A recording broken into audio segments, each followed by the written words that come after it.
Bonjour à tous, je me présente encore une fois, je suis Héloïse Vauquier, interne de dermatologie à Paris et ensemble on va faire aujourd'hui la troisième conférence, la deuxième conférence TD avec des QI et des petits rappels de cours pour les notions qu'on n'aura pas abordées dans les précédentes conférences. Donc on va démarrer. Un patient, donc je vous ai pas mis les items pour que vous essayiez de réfléchir par vous-même. Un patient de 23 ans vous consulte pour des brûlures mictionnelles avec un écoulement purulent en dehors des mictions depuis une semaine. Il a régulièrement des rapports sexuels non protégés avec des hommes et des femmes. Vous suspectez une urétrite. Quelle est votre prise en charge? Je vous laisse lire les propositions.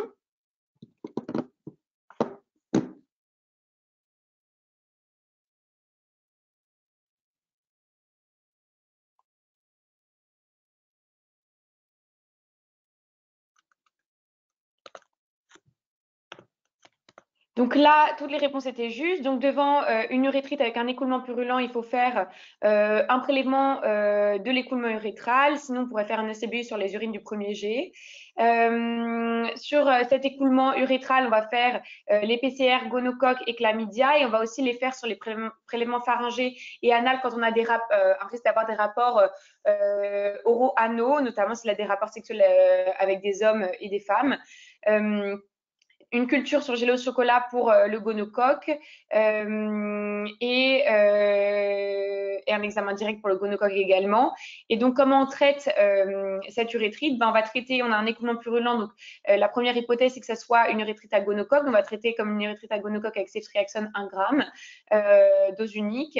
Et à chaque fois qu'on traite une urétrite à gonocoque, on traite systématiquement une urétrite à chlamydia associée, puisque c'est la plus fréquente. Et donc, on va associer à ça un traitement par doxycycline 7 jours. Concernant le gonocoque, quelles sont les propositions justes? Donc, je vous laisse 5 secondes pour lire les propositions.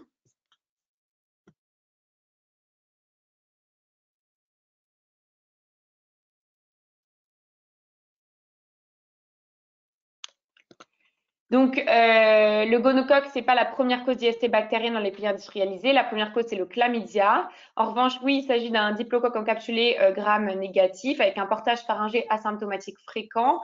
L'anorexite, elle est asymptomatique dans 2/3 des cas, donc elle est plus souvent asymptomatique que symptomatique. Et en cas de gonococcémie, on peut avoir un tableau qui associe une polyarthrite avec des ténosynovites et des papillopustules acrales et périarticulaires. Donc la E était juste. Concernant chlamydia trachomatis, quelles sont les propositions justes? Je vous laisse lire.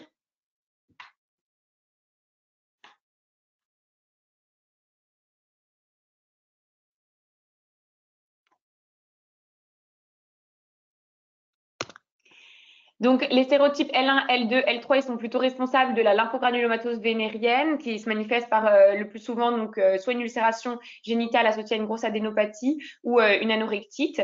C'est les sérotypes D, AK qui sont responsables d'urétrite et cervicite. En revanche, le chlamydia, c'est dans la majorité des cas asymptomatique.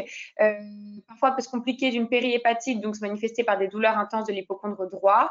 Étant donné que c'est souvent asymptomatique, il est souvent non traité, donc peut se compliquer de stérilité tubaire chez la femme. Et comme on en a parlé juste avant, responsable de la lymphogranulomatose vénérienne chez le plus souvent, donc dans quasiment 100% des cas chez les homosexuels hommes et souvent VIH+. Donc, on fait un petit point sur les infections sexuellement transmissibles. Donc, l'urétrite, qu'est-ce que c'est? L'urétrite, donc, à ne pas confondre avec l'infection urinaire, ça se manifeste par une dysurie, des brûlures mictionnelles, un écoulement, mais pas de pollakiurie. Donc, on n'a pas fréquemment envie de faire pipi, contrairement à l'infection urinaire. L'anorexite, ça va se manifester par une anite, donc une inflammation autour de l'anus, éventuellement un écoulement purulent, parfois des diarrhées, des saignements. On peut avoir un syndrome rectal avec épreinte, ténesme, donc une sensation d'avoir tout le temps envie d'aller à la selle. La cervicite, donc ça va se manifester plutôt par une pesanteur pelvienne, des leucorrhées qui peuvent être claires ou purulentes, une urétrite parfois associée et au spéculum, on va avoir un col inflammatoire et un écoulement purulent. Donc, les deux IST bactériennes à bien connaître, c'est le gonocoque et le chlamydia. Donc, le gonocoque Neisseria gonorrhoeae, c'est un diplocoque encapsulé gram négatif, on en a déjà parlé, avec une incidence qui est en augmentation. Vous savez que les IST, c'est une incidence en augmentation pour quasiment tous les IST. Ça touche plus fréquemment les hommes que les femmes, avec une incubation courte. Donc, chez l'homme, on va avoir un portage pharyngé asymptomatique fréquent, donc il est dans 100% des cas asymptomatique, une urétrite avec très fréquemment un écoulement purulent, donc dans 95% des cas, et une anorectite qui cette fois-ci est asymptomatique dans 2/3 des cas. Chez la femme, le portage va être asymptomatique dans 70% des cas avec des leucorrhées purulentes, et ça peut se manifester également par des vulvovaginites, cervicites, infections génitales hautes. Les complications qu'on peut avoir, c'est la gonococcémie, dont je vous ai déjà parlé, avec polyarthrite, ténosynovite et papulopustule acrale et périarticulaire. Donc, le diagnostic va être fait par prélèvement d'une pustule PCR. Des arthrites septico-réactionnelles, une périhépatite, c'est possible aussi avec le gonocoque. Évidemment, si l'infection n'est pas traitée, stérilité tubaire et grossesse extra-utérine chez la femme. Donc, qu'est-ce qu'on fait face à une urétrite ou une suspicion ou une vulvovaginite, en fait, une suspicion d'infection à gonocoque? On va faire un écouvillon sur les urines du premier jet si le patient est, enfin, on peut le faire systématiquement, mais en tout cas, s'il est asymptomatique, qu'il n'y a pas d'écoulement, on le fait systématiquement, ou un écoulement urétral s'il est présent. Chez la femme, on va faire un écouvillon plutôt vaginal si la patiente est asymptomatique, cervical si on a un écoulement purulent au niveau du col, et très fréquemment, on fait un écouvillon anal et pharyngé, au moins quand on est face à des patients qui ont des rapports sexuels oraux-anaux. Pour le gonocoque, on va faire un examen direct, une culture sur gélose chocolat et une PCR.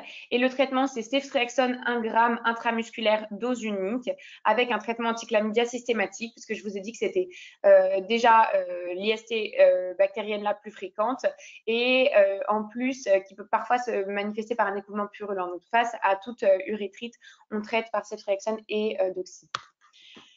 Le chlamydia, donc c'est un BGN intracellulaire. Donc les sérotypes D, AK sont plutôt responsables des infections urogénitales, L1 et L3 plutôt de la lymphogranulomatose vénérienne, plutôt chez l'homosexuel homme VIH+. C'est la première cause d'IST bactérienne avec une incubation longue. On va avoir un portage asymptomatique fréquent chez l'homme dans 50% des cas, une urétrite avec un écoulement clair dans 50% des cas, mais ça veut dire que dans les autres 50% des cas, soit on n'a pas d'écoulement, soit on a un écoulement purulent. Et ça peut se manifester aussi par une lymphogranulomatose vénérienne ou une anorectite. Chez la femme, portage asymptomatique dans 90% des cas avec plutôt des leucorrhées claires et un risque d'infection génitale haute silencieuse, ce qui entraîne des complications à type de stérilité tubaire. Les complications ou manifestations systémiques associées à chlamydia, on va avoir le syndrome oculo-urétro-synovial. C'est un syndrome qui va associer une urétrite, une conjonctivite bilatérale, une balanite circinée, une polyarthrite et une kératodermie palmoplantaire. On peut aussi avoir des kératoconjonctivites, une arthrite septico-réactionnelle, une périhépatite de Fitzhugh-Curtis avec des douleurs de l'hypocondre droit et c'est responsable de 70% des stérilités, des causes de stérilité tubaire. Donc, c'est pas négligeable. Il faut savoir qu'il y a un dépistage qui est recommandé chez les femmes de moins de 25 ans, dépistage chlamydia recommandé, donc par écouvillon vaginal chez les femmes de moins de 25 ans. Donc, les écouvillons, c'est la même chose. Chez l'homme, urine premier jet ou écoulement urétral. Chez la femme, écouvillon vaginal si elle est asymptomatique, cervicale si elle est symptomatique. Ce qui est recommandé, c'est de faire anal et pharyngé également si rapport oro-anaux. Donc, sur ces prélèvements-là, on va faire une PCR chlamydia. On ne fait pas de culture. Et le traitement, c'est doxycycline 7 jours ou éventuellement, peut se discuter de mettre azithromycine 1 g dose unique, mais ce n'est pas en première intention. On continue. Alors, parmi les infections suivantes, lesquelles sont considérées comme sexuellement transmissibles? Je vous laisse réfléchir.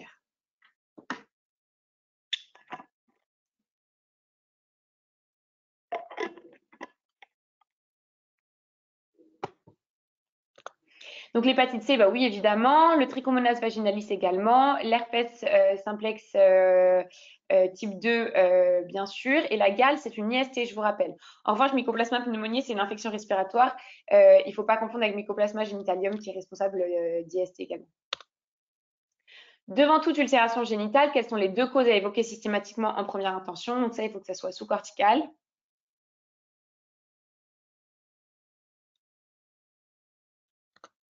La syphilis et l'herpès. Toute ulcération génitale doit faire évoquer une syphilis ou un herpès. Après, ils vont avoir des caractéristiques particulières. La syphilis, c'est plutôt ce qu'on appelle le chancre syphilitique. Donc, c'est une ulcération qui va être indurée, indolore, à fond propre, avec une adénopathie satellite dans le territoire de drainage inguinal, souvent indolore également. Mais ça, c'est la théorie. Dans la pratique, l'ulcération syphilitique, ça peut tout donner. L'herpès, par contre, ça va plutôt être une ulcération donc soit unique, soit avec soit plusieurs ulcérations avec un aspect, une confluence avec un aspect polycyclique, avec un fond fibrineux, c'est très douloureux. Donc ça, c'est les 2 causes à évoquer.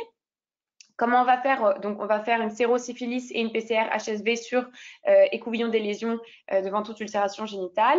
Les autres causes à ne pas méconnaître, dans les causes infectieuses, on va avoir la lymphogranulomatose vénérienne à chlamydia trachomatis, comme je vous avais dit plutôt les homosexuels hommes VIH+.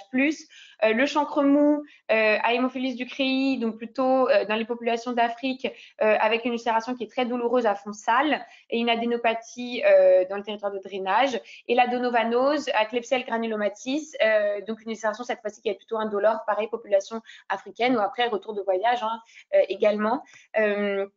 Et qui sont plutôt indolores. Les autres causes qui sont non infectieuses, mais il faut quand même évoquer, on va avoir la cause caustique, une brûlure, une cause mécanique également, et puis les toxidermies. Donc, dans les toxidermies qui peuvent donner des atteintes muqueuses, on va avoir l'érythème pigmenté fixe, qui est une toxidermie non grave, qui se manifeste donc 48 heures après la prise d'un médicament, le plus souvent paracétamol AINS, avec des macules pigmentées sur la peau, douloureuses, mais parfois aussi une atteinte génitale, des muqueuses buccales ou des organes génitaux externes, et donc qui va se manifester par une érosion. La nécrolyse épidermique toxique, donc le Lyell Steven Johnson, mais en général, ça s'accompagne de signes cutanés avec des décollements cutanés. Les dermatoses bulleuses auto-immunes, qui peuvent notamment les pemphigus ou alors certaines pemphigoïdes qui peuvent se manifester par des ulcérations génitales. L'érythème polymorphe, je vous rappelle l'érythème polymorphe, réaction inflammatoire.